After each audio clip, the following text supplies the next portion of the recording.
I'd like to share with you the 3 things that are really stressing out my students, and maybe you as well, and offer to you the advice that I offer to them. The first thing is don't agonize about the score. Ultimately, you want a really great SAT score, and I understand that. But in terms of practicing, focus on the process. Focus on what you're doing to do well on the test. And there are a couple of reasons for this. The most important reason is that the scoring for the PSAT, for the SAT, is kind of a work in progress. These tests were put together kind of in a laboratory rather than field tested like they were in the past. And so it's a little bit bumpy. There maybe the questions are a little bit too long or a few too many hard questions in this or that section.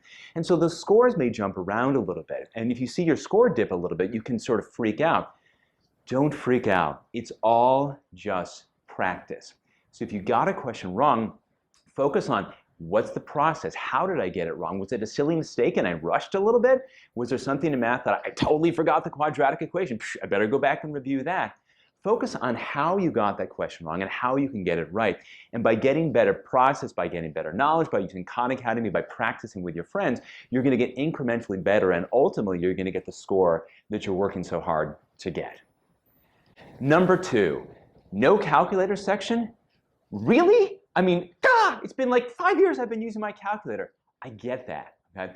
You may feel like you're going into the Colosseum and fighting with a gladiator, and someone's taking away your sword and say, hey, have a great day with just a shield. Trust me, you can do this math without a calculator.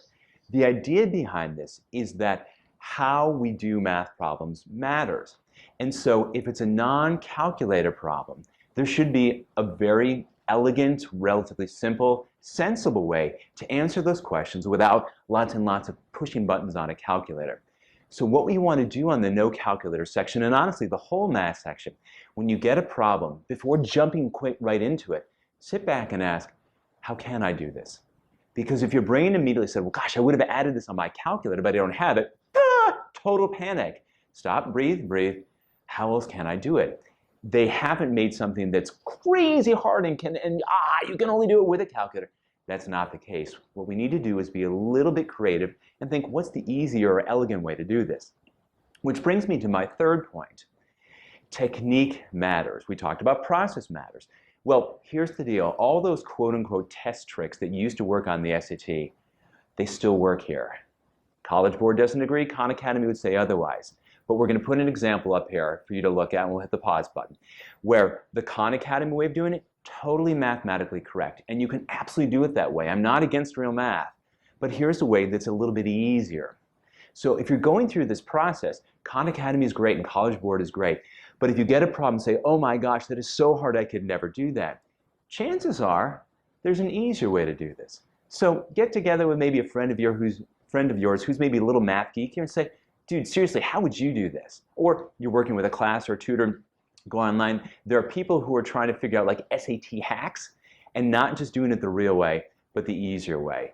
So rest assured, if you're focusing on the process, if you're asking yourself what's the easier way, and then you're expanding your set of tools with both the real math and test tricks, you're really well prepared. You're going to have a greater sense of control and go in there and be prepared to really do great on the March SAT.